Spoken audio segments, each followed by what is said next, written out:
irmãos, irmãs, amigos que acompanham este canal, dando prosseguimento aos trabalhos que vêm sendo realizados pela nossa Casa Espírita Francisco Xavier. Vamos fazer a leitura de uma página do Evangelho segundo o Espiritismo e depois uma reflexão. Abrindo o Evangelho o capítulo 17, o item 11, que tem por título Cuidar do Corpo e do Espírito. A perfeição moral consiste na maceração do corpo. Para resolver essa questão, eu me apoio sobre os princípios elementares e começo por demonstrar a necessidade de cuidar do corpo, que, segundo as alternativas de saúde e da doença, influi de maneira muito importante sobre a alma, que é preciso considerar como cativa da carne. Para que essa prisioneira viva, se divirta e conceba mesmo as ilusões da liberdade, o corpo deve estar são, disposto, vigoroso. Sigamos a comparação. Ei-los, pois, em perfeito estado, ambos. Que devem fazer para manter o equilíbrio entre as suas aptidões e as suas necessidades tão diferentes? Aqui dois sistemas se defrontam. O dos ascetas, que querem abater o corpo, e o dos materialistas, que querem rebaixar a alma. Duas violências que são quase tão insensatas uma quanto a outra. Ao lado desses grandes partidos, formiga a numerosa tribo dos indiferentes, que sem convicção, sem paixão, amam tibiamente e gozam com economia. Onde, pois, está a sabedoria? Onde, pois, está a ciência de viver?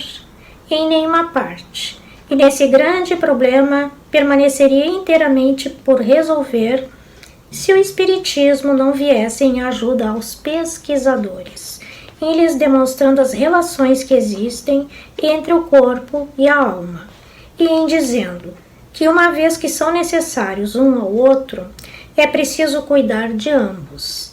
Amai, pois, a vossa alma, mas cuidai também do corpo, instrumento da alma. Desconhecer as necessidades que são indicadas pela própria natureza é desconhecer a lei de Deus. Não o castigueis pelas faltas que vosso livre-arbítrio fê-lo cometer, e das quais ele é tão irresponsável como é o cavalo mal dirigido pelos acidentes que causa. Sereis, pois, mais perfeitos se martirizando o corpo, com isso não ficais menos egoístas, menos orgulhosos e pouco caridosos para com o vosso próximo? Não, a perfeição não está nisso. Ela está inteiramente nas reformas que fareis ao vosso espírito. Dobrai-o, submetei-o, humilhai-o, mortificai-o. É o meio de torná-lo dócil à vontade de Deus e o único que conduz à perfeição. Georges, Espírito Protetor, Paris, 1863. Nós somos um todo, corpo físico, corpo espiritual. E temos que ter a responsabilidade de cuidar de ambos com o maior empenho possível. Porque o nosso corpo físico é um instrumento útil aos nossos mais altos fins da nossa existência. Ele está aqui, nós temos esse corpo para nos ajudar a progredir, nos ajudar a evoluir.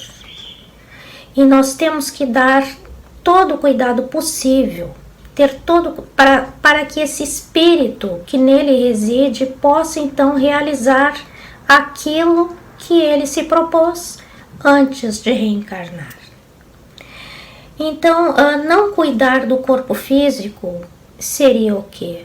Não respeitá-lo, agredi-lo com substâncias nocivas, com hábitos nocivos à saúde, com vícios diversos, o cigarro, a bebida alcoólica, seja lá o que for, excesso de trabalho, que faz com que esse corpo físico não se torne tão saudável como deveria, para que esse espírito possa então utilizá-lo de uma maneira mais eficaz.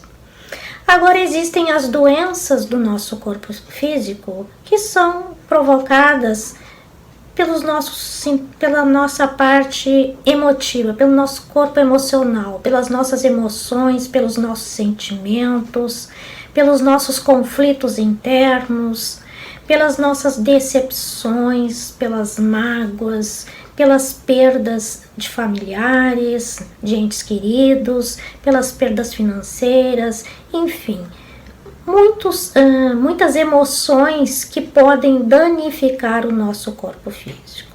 Porque nós sabemos que toda lesão, toda doença do nosso corpo físico pode ser provocada quando não é dessa forma externa, como falei, da bebida ou do cigarro, mas assim, de uma forma interna, provocada pelos nossos conflitos emocionais, pelas nossas mágoas, as nossas tristezas, que vão provocando danos, né, nesse tecido orgânico, inicialmente através de sintomas leves, mas que com o tempo vão se tornando mais graves, não é, com lesões teciduais e às vezes até de maneira irreversível, provocando doenças nesse corpo físico, né, porque nosso corpo físico é um drenador, não é, de todos os nossos sentimentos, de todos os nossos conflitos emocionais. Então, como vamos fazer isso? Cuidar do nosso corpo físico e cuidar da nossa mente, né? Porque nós temos que fazer isso como um todo. Principalmente cuidando dos nossos pensamentos, as nossas atitudes. Porque nós sabemos que as nossas células são influenciadas pelos nossos pensamentos. Nós sabemos que mais ou menos 50 bilhões de células são trocadas por dia, né, no nosso corpo, e que em torno de um ano nós somos uma pessoa totalmente diferente, totalmente nova, com células novas, né, e que mais ou menos a cada 2 semanas todas as nossas moléculas e todos os nossos átomos também já foram trocados, né? Então, se nós temos uma doença hoje, nós podemos não ter mais amanhã, porque as nossas células vão sendo trocadas, né? Vai depender da nossa mudança íntima, da nossa reforma íntima, daquilo que pensarmos, daquilo que fizermos. Por que tantas pessoas que têm câncer e são curadas do câncer, é retirada a lesão, a pessoa recebe o tratamento quimioterápico ou o tratamento que for indicado para aquele caso, e a pessoa é considerada curada.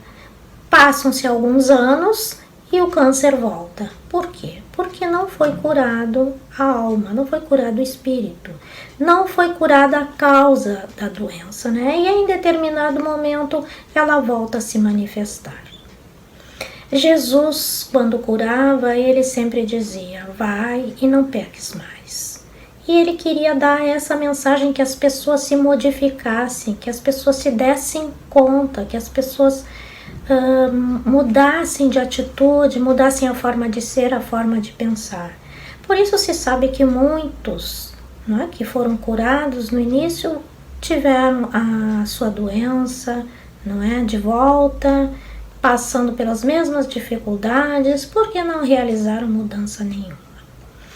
Então, pessoas que após um sofrimento muito grande conseguem mudar de atitude, ou após até mesmo ter tido uma doença grave, ou mesmo um câncer, e conseguem fazer diferente, mudar a maneira de ver a vida, mudar a maneira de pensar, né? Tem a grande chance de realmente terem feito uma cura da alma. E as pessoas que também às vezes passam por aquelas experiências de quase morte que estão sendo estudadas por vários cientistas, pesquisadores, né, escritores, que mostram, não é, que essas pessoas quando retornam têm uma atitude completamente diferente perante a vida. Elas aprendem a valorizar a vida. Elas aprendem a não ter medo da morte. Elas aprendem a dar valor àquilo que realmente é importante. E elas sentem uma sensação tão grande de bem-estar, de gratidão, de amorosidade, de compaixão para com o outro, é uma transformação muito grande que acontece, e isso foi mostrado, foi testado, que em todas as pessoas que passaram por essas experiências, de uma forma semelhante, identificaram esse tipo de comportamento. Então, irmãos, se nós não passamos por uma experiência semelhante, mas nós podemos fazer essa mudança antes disso, fazendo reflexões, olhando para dentro de nós, fazendo esse autodescobrimento, né? Fazendo essa autoanálise todos os dias, como ensinava Santo Agostinho, né? Pensar o que eu fiz hoje, o que eu deixei de fazer, o que eu posso fazer diferente. É tão simples, mas às vezes a gente não faz, porque a gente acaba focando a nossa atenção em diversas outras coisas, né? E não naquilo que realmente é importante, que realmente é necessário. Qual é o nosso objetivo? O que viemos fazer aqui? Por que estamos aqui? O que eu posso fazer de bom para mim mesma, né? Para o meu crescimento, para a minha individuação? O que eu posso fazer de bom para o meu irmão? Como eu posso ajudar de uma maneira mais efetiva, às vezes não sabendo nem como fazer isso, mas é simples. Podemos orar pelas pessoas que estão atravessando essa enfermidade, podemos orar por aquelas pessoas que perderam seus entes queridos, envolvê-las nessas vibrações de paz, de luz, de amor. Podemos orar por toda a humanidade, porque quanto mais pessoas oram, mais emitem vibrações boas, positivas, não é? Ajudando nesse momento de tantas dificuldades, nesse momento tão desafiador que está acontecendo. Então vamos pensar nos cuidados que nós temos que ter para conosco, para com o nosso corpo físico, né? Tendo toda a atenção necessária, sem pensar que é vaidade, que é egoísmo, né? Nós cuidarmos, porque às vezes a gente pensa, não, eu estou cuidando demais de mim, né? Mas não é, nós temos que cuidar de ambos da mesma maneira, né? E agradecer muito por esse corpo que nos foi dado, assim como ele é. Poderia ser diferente, mas foi o corpo que nós precisávamos, não o que nós queríamos, mas o que nós precisávamos para a nossa evolução. Então nós temos que ter uma gratidão profunda por ele, né, que nos serve, não é, de casa para o nosso espírito, enquanto aqui encarnados, e sabendo que um dia vamos deixá-lo aqui. Mas com esse sentimento de gratidão profunda por essa oportunidade que o nosso Pai Maior nos dá, de estarmos aqui resgatando, aprendendo, crescendo, evoluindo, aprendendo a amar, aprendendo aos poucos a ser feliz, para assim chegar à plenitude que estamos buscando há tanto tempo. Então, muita paz, muita luz para todos aqueles que estão neste momento, né, enfrentando dificuldades, e aos queridos irmãos do nosso grupo espírita. Logo estaremos nos reencontrando. Um grande abraço a todos. Muita paz.